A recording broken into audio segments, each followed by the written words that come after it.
Hello dear students, welcome back to Vapor Liquid Equilibrium and Distillation. So we are in the final session of the third unit. So you all know that in the previous class you practiced solving a few problems by applying Raoult's law. So let us continue that calculation in today's class also.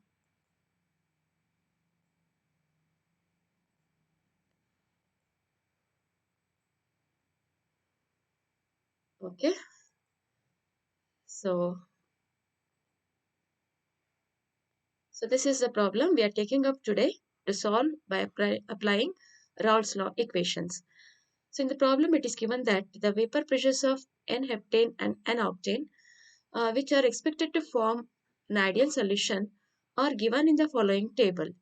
Compute vapor-liquid equilibrium compositions and also construct T, XY and XY plots at constant pressure of 101.3 kilopascals. Okay, so similar kind of calculation will be involved today also, but you have to do an additional thing here.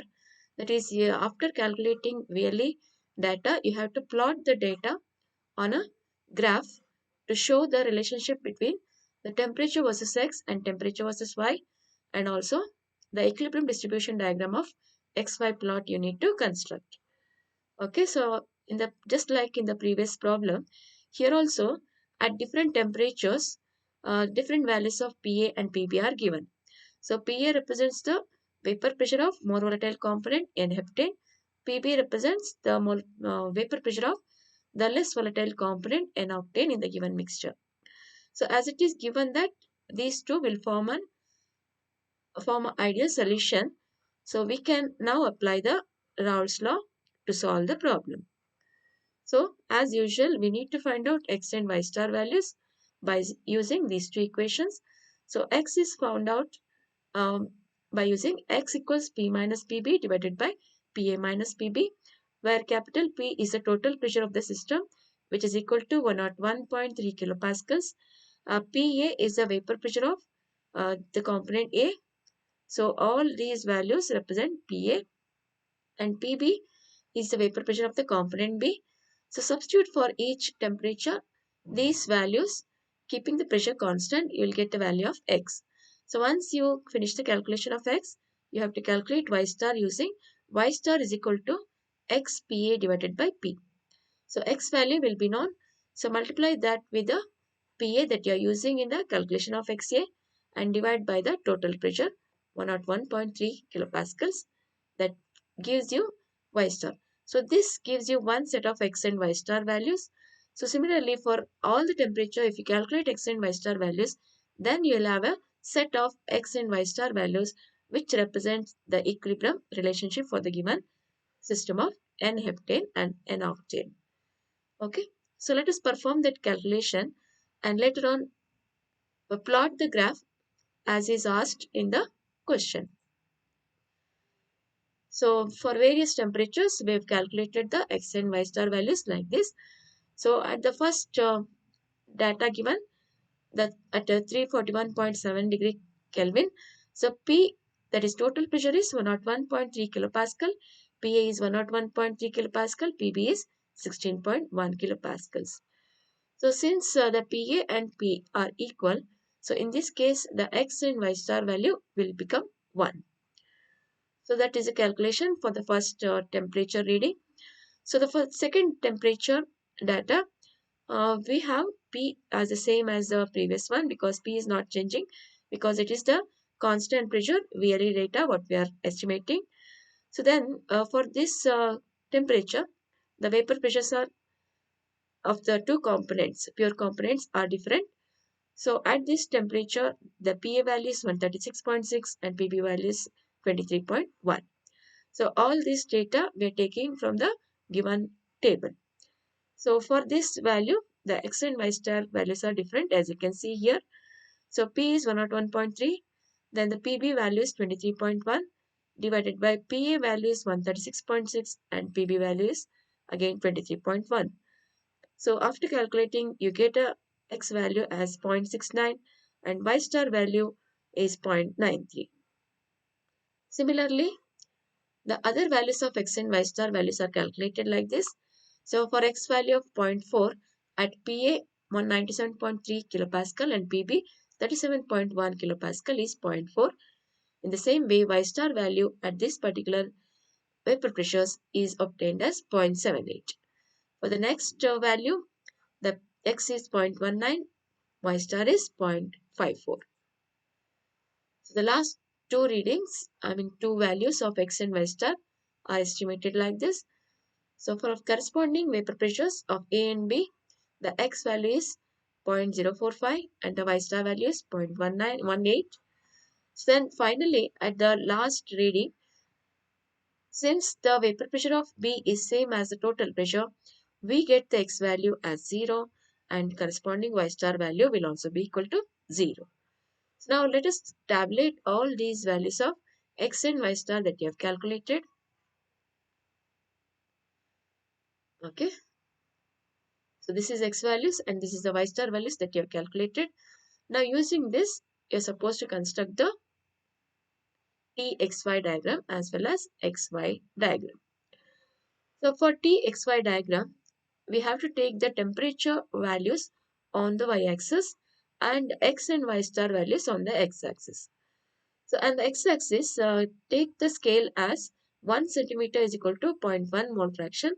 So we can allocate 10 points on the x-axis corresponding to different X and Y star values right from 0.1 to 1.0 value. So the origin corresponding to 0, 0 corresponds to pure component B and the x-axis point that corresponds to value 1 represents the pure component A. So now to take the scale on temperature axis, that is y-axis, so first you need to see in what range the temperature values are given in the problem. Okay, so here the temperature value starts from 341.7 and it is ending at 398.6. So you can start from the 340 degree Kelvin. So but it's better to start from 330 because then the scale can be taken as the 10 Kelvin for 1 centimeter. So 1 centimeter is equal to 10 Kelvin. That is the scale taken on the y-axis.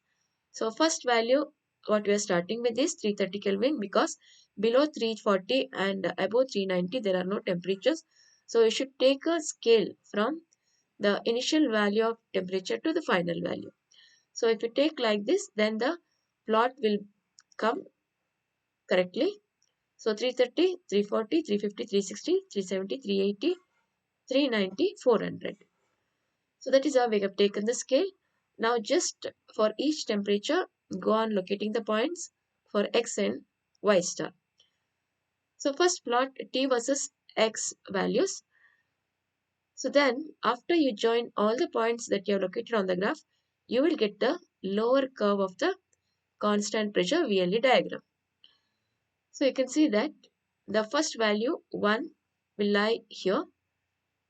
The other values will lie between 0 and 1 mole fraction in between. And the last value that is 0, 0 will exactly coincide with this point. Okay, so join all the points to get a T versus X curve like this. So this is the bubble point curve. Now we have finished the construction of the bubble point curve. So now we have to construct the dew point curve. So by plotting T versus Y star. So for each temperature of T, Y star values are calculated and they have been tabulated like this. So plot the, look at all the points of T versus Y star. So in the same way as we get the T versus X, here also the curve is obtained which extends from the 0 point to 1 point on x-axis between these two values. Okay, so this is the construction of dew point curve where T versus Y star have been plotted. Okay, so the endpoint corresponding to 0, 0 mole fraction is a point that indicates the boiling point of an octane, that is the component B, and the other endpoint of the looped curve that you have obtained corresponds to boiling point of component A, that is NXA. So now if you draw a straight line between the two curves parallel to x-axis, so that gives you the construction of a tie line. Okay, so just draw a tie line here to see how it joins the equilibrium vapor and liquid mixture. So for example, if this line is drawn corresponding to a temperature 352.4 degree Kelvin, so you will find that this point gives you the liquid phase composition at equilibrium, and the corresponding vapor phase composition was obtained by this point. So the value for that point is 0.93. The value corresponding to this point is x equals 0.69. So like this, at whichever temperature, if you boil the liquid mixture of certain composition, what is the vapor phase composition, what is the liquid phase composition can be obtained from this VLE diagram. Okay, so two tie lines have been drawn here to show how they represent the equilibrium vapor phase and liquid phase composition. So this completes the construction of TXY plot. Now we are supposed to construct XY plot, so which we have already practiced in the previous occasion of predicting vapor liquid equilibrium. So for that you require another graph sheet where x-axis you're taking for locating the x values, y-axis taken for locating the y star values. Okay, so take the mole fraction values between 0 and 1, and the scale taken should be same on both x and y axis. So then from the end point that is corresponding to 1 mole fraction on either axis, you have to draw a vertical and a horizontal line to complete the box-like construction of the equilibrium diagram. Then you have to join the corner points corresponding to origin and the unity mole fraction point, so to construct the diagonal line. So once the diagonal line is constructed, then locate all the values of x and y star. So first value 1 and 1 will coincide with this point. The second value 0.69 and 93, so will come somewhere here. The third value 0.4 and 0.78, so will come somewhere at this point. And the fourth value 0.19 and 0.54, so 0.19 will be somewhere here. So 0.54 will come somewhere here. Okay, so these points I have located randomly, so because this has not been drawn for a particular scale. So just to show you how we can construct a plot, I've drawn this diagram. Okay, so the next one 0.045 corresponds to 0.18 y star value. So this will come very close to the y-axis somewhere here. Okay, so the last point 0 and 0 coincide with the origin of the graph here. So join all these points with a smooth curve to get an equilibrium curve constructed in the given XY plot. So that completes the solution of the given problem. So I hope all of you understood how to apply the Raoult's law for predicting vapor liquid equilibrium for a particular situation in distillation operation, where you expect the given solution to form an ideal mixture. So that completes our discussion on vapor liquid equilibrium in distillation.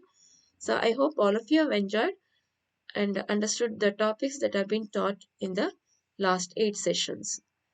So keep practicing more and more problems by looking into the textbooks. Okay, so let me end the session with that. So see you in the next session, so where we are starting a discussion on methods of distillation.